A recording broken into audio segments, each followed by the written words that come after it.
So the Acolyte episode 6 really didn't reverse the backlash at all, as much as Kathleen Kennedy and Leslye Headland had hoped for when it came to the ongoing criticism about this series, and rightfully so, by the way, by the fans, really expressing their true opinion of where this franchise is going. Really and literally nothing has happened substantially in this series that really does not need a season 2, and we already talked about how Bob Iger made that ultimate call behind the scenes of canceling the Acolyte Season 2, and how this essentially created an uproar from not just the Lucasfilm story group, but also those like Kathleen Kennedy and Leslye Headland now battling, of course, the Disney heads in a desperate move to reinstate Season 2 of the Acolyte.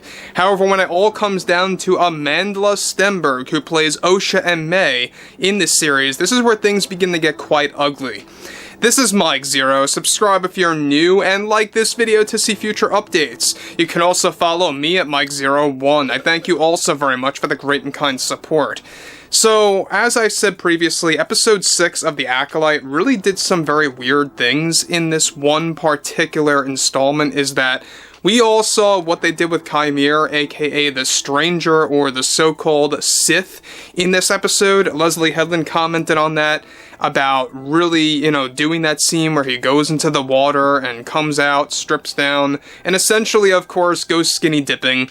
And it's just a very awkward, creepy scene that is executed so poorly, it didn't really have to happen at all. But that's the least of the problem for, of course, episode 6. Now, going into all of this, alright, with the Acolyte episode 6 already causing more damage control coming from those like Kathleen Kennedy and Leslye Headland, as it is, one major development going on right now has more to do with actress Amandla Stenberg and her negative reaction to the fans after the Acolyte Season 2 was axed behind the scenes. Now, Stenberg delivered the following to the fans: "I just think fandom culture is the most toxic thing you can get involved in as an actress. More often than not, they are filled with a toxic male demographic that have no idea what they really want to see in their franchise. And I think we now live in an age where many men are just afraid of women taking powerful roles, and where many men are very much opposed to that, and that's the problem they have with the Acolyte. Look, I am unwilling to even talk about Season 2. There's just not much to tell you right now. I really have zero comments on that. But what's so childish coming from fans, especially in this fandom, is that constant pointing of the finger at a powerful female role or roles in a Star Wars series or film. I knew what I signed up for, even when Leslye warned me ahead of time what I was going to be dealing with, but never did I believe that this many men were so toxic over a fictional story for kids. Going into episode 6, I know Leslye wanted to really cross boundaries to what is accepted in Star Wars and what is allowed to be seen. We did some pretty shocking things with The Stranger, and Manny, I had a great time joking about that scene between takes. We really wanted to give Star Wars that Game of Thrones tone, where anything is possible to be seen in this episode, and we explore more of that in both episodes 7 and 8.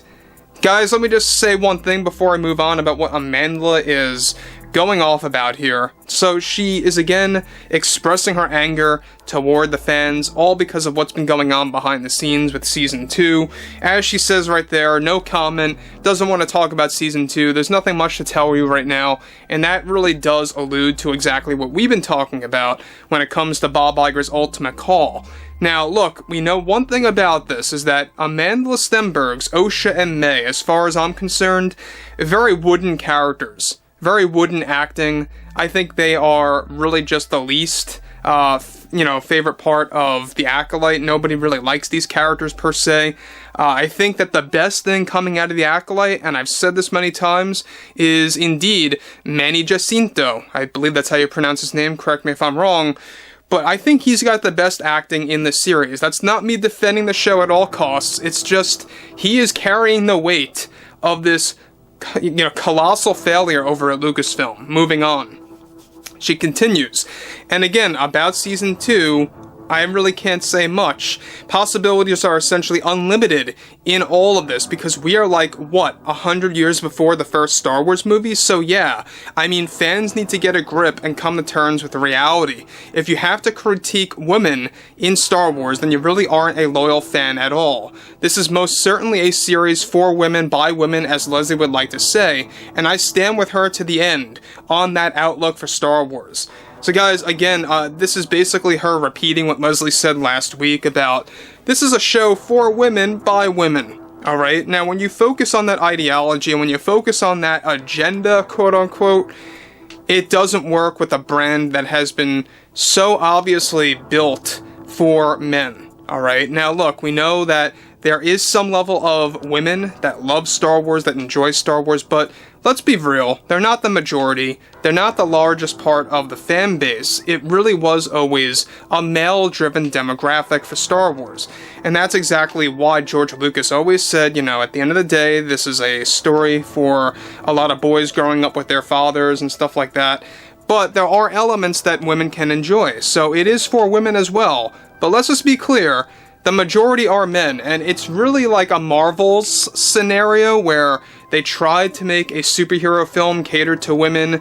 Not many women came out to see that movie. It just did not work. It flopped. It didn't just have to do with the agenda. It was the demographic that they were trying to aim for, and that's where Kevin Feige failed at. So again, this is Leslye Headland and Amandla Stenberg, you know, really kind of just going into damage control once more. So again, here we go. She goes on to continue. There's no longer a fine line between what you can and can't do in Star Wars. Now that she and Kathy have essentially decided to bend the rules and implement modern aspects in this galaxy far, far away. I am just waiting to see what fans have an issue with in both episodes 7 and 8. You just have to ignore all of that. So it seems like Leslye and Amandla are the ones getting quote-unquote bent out of shape about the overall criticism of the Acolyte series. We all saw what Leslye said just the other day about how, you know, you can't take the reviews seriously. Well, Amandla is basically parroting that and saying the same exact thing. So, look, this is, you know, PR 101 for them, right? They know exactly what they have to do to keep things afloat. They are told by Disney, of course, what to say, what not to say about this show. And some of that is also agenda-driven, by the way. This whole thing about it's for women, by women, is nonsense. You know, it doesn't work. We all saw in episode 6, it was nothing more than a thirst trap in that scene with Chimera. We all know it. And even Leslye Headland low-key admitted that. But again, there's a lot of things happening here with the Acolyte episodes 7 and 8. Leslye claims that the lightsaber duels in those 2 episodes are going to outperform what you saw in Revenge of the Sith and Attack of the Clones. And that really is reaching. Because if you don't have proper music, if you don't have proper directing and choreography, let alone characters that you even care for, those lightsaber fights are not going to work. This is my main criticism why episode 5 fell so flat for me. I know a lot of people out there are saying the lightsaber duels were so great, the choreography was amazing. To me, I didn't really enjoy it all that much because there were a lot of other aspects that failed. I didn't care about the characters, I didn't care about their deaths, and I most certainly didn't care about the fact that it was so dark where you had to really kind of look what was going on. So overall, I would like to hear what everyone has to say about this below in the comments, and if you guys did enjoy the content for today, make sure to drop a thumbs up on this video to support the channel, and I will catch you guys later.